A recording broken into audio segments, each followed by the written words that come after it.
বিহারে এখন চলছে এনডিএ ঝড়, খড়কুটোর মতন উড়ে গেল মহাজোট।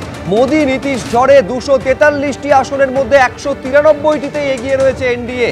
একেবারে প্রতিযোগিতা চলছে এই মুহূর্তে বিজেপি আর আরজেডির মধ্যে।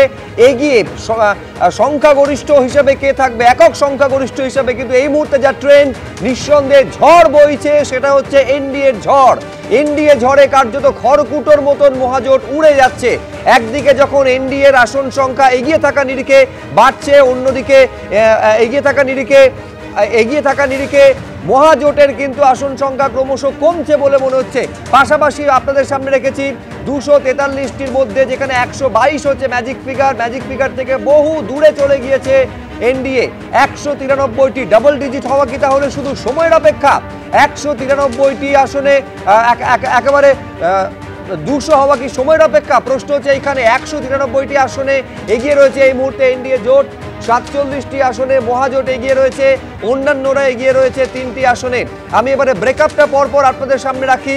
এনডিএর ব্রেকআপ হচ্ছে বিজেপি 81টি আসনে, জেডিইউ 86টি আসনে এগিয়ে রয়েছে, এলজেপি লোক জনশক্তি পার্টির রামবিলাস পাসওয়ান। তার আগে দেখতে পাচ্ছেন আপনারা এনডিএ 193টি আসনে, মহাজোট 47টি আসনে, অন্যান্যরা এগিয়ে রয়েছে 3টি আসনে। এখনো পর্যন্ত বহু দূরে মহাজোটের থেকে পৌঁছে গিয়েছে এনডিএ।